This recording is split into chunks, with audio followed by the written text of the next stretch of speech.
இன்றைக்கி பூண்டு மிளகா அப்படி செய்ய போகிறேன். இட்லி தோசை எல்லாத்துக்கும் தொட்டுக்கலாம், ரொம்ப நல்லாயிருக்கும். இதுக்கு கொஞ்சம் எண்ணெய் ஊற்றி ஒரு 21 மிளகா எடுத்து வச்சுருக்கேன். அதை நல்லா சிம்மில் வச்சு நல்லா செவக்க வறுக்கணும்.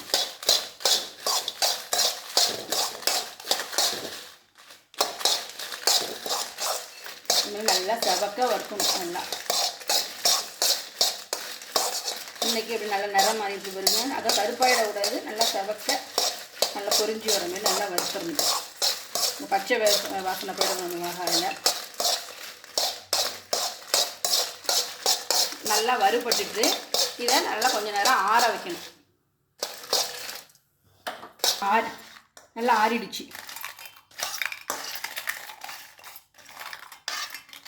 இதுக்கு தேவையான அளவு உப்பு,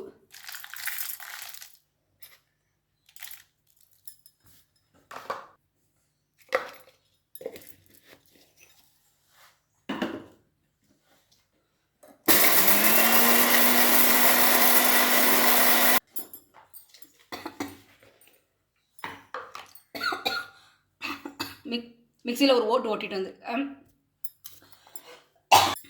2 கட்டி பூண்டு உரித்து வச்சுருக்கேன். தோல் உரித்து 2 கட்டி பூண்டு உரித்து வச்சுருக்கேன். இவ்வளோ பூண்டுக்கு ஒரு 21 மிளகா போட்டிருக்கேன். இதையும் அதோடு போட்டு மிக்சியில் போட்டு நல்லா மையாக அரைச்சிடணும்.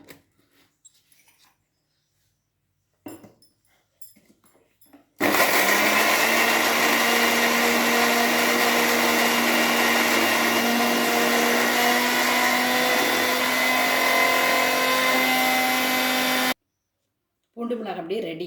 இதை வந்து நல்லெண்ணெய் ஊற்றி இட்லி தோசைக்கு தொட்டு சாப்பிட்டோம்னா ரொம்ப அருமையாக இருக்கும். இது ஃப்ரிட்ஜில் வச்சோம்னா 1 மாதம்னாலும் கெட்டு போகாது. நல்லா ஏர்டைட் கண்டெய்னரில் வச்சு ஃப்ரிட்ஜில் ஸ்டோர் பண்ணி வச்சுக்கிட்டு தினமும் இட்லி தோசைக்கு தொட்டு சாப்பிட்லாம். சாப்பிட்டு பாருங்கள்.